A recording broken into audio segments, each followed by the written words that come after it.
We find ourselves gathered here on Holy Saturday, a day of waiting, of uncertainty, of rest. There's not much in the scriptures about what happened on Saturday, about what the disciples did the day after the crucifixion and the day before the resurrection. In Luke's gospel, right at the very end, we get a little bit in chapter 23, where it tells us that after Jesus passed on the cross, his body was taken. They wrapped it in a cloth and they placed it in a tomb, which many of us probably know about. But then it includes in verse 54, it was the preparation day for the Sabbath, and the Sabbath was quickly approaching. So the women who had come with Jesus from Galilee followed Joseph. They saw the tomb, how Jesus' body was laid in it, and they went away and prepared fragrant spices and oils. But they rested on the Sabbath in keeping with the commandment. Holy Saturday is a day of rest. But it's a day in which we remember that the disciples were scared. They were unsure. Sometimes it is tempting in our lives to rush past Good Friday, past Saturday, straight to the Easters, the blessed moments, the joys, the resurrections, the new lives, the exciting things. But when we do that, we miss opportunities to sit and to listen and to wait.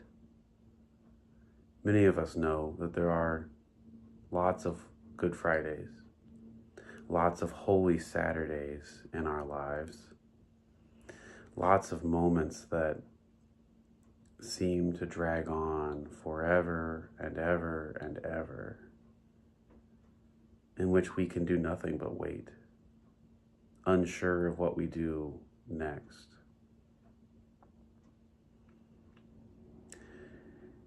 In Frozen 2, one of the main characters encounters this exact situation. Everybody that she knows she has lost or doesn't know how to find. And she settles on the uncomfortable truth that all she can do in that moment is the next right thing. She doesn't have a plan for the long term. All she can do is what is the next step for her. The women who followed Jesus didn't know what else to do except to prepare spices for his burial. They didn't know what else to do except rest on the Sabbath. Easter is exciting. It's earth-shattering. It's a reordering of the way things work in our world and of how God works in our world. And yet, sometimes we must pause, no matter how important things seem,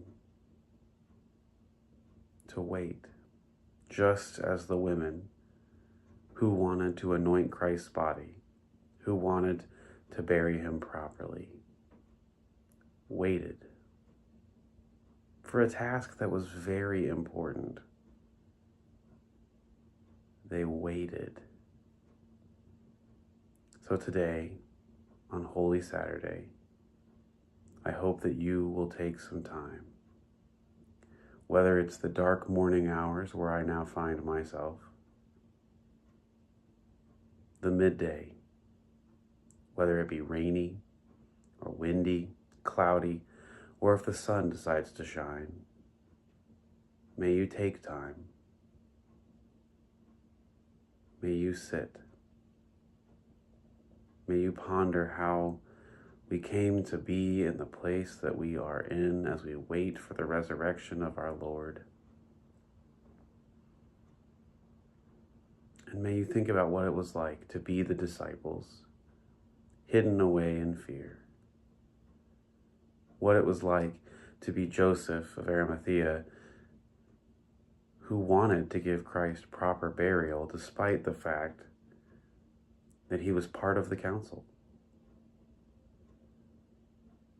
May you think about what it was like to be the women who had been there with Jesus, just like his disciples, who were disciples as well themselves, learners and growers and doers, engagers in ministry, desperately wanting to give Christ a proper burial and send-off, but needing to wait.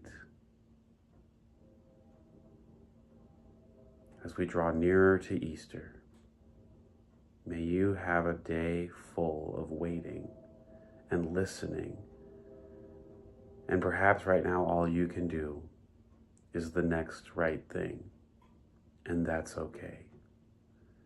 Perhaps this gives you a chance to think about where God is calling you to be in the year to come, and that's okay.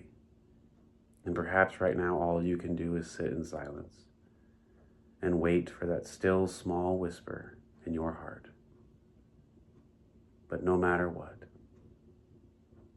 may you have a blessed Holy Saturday this day.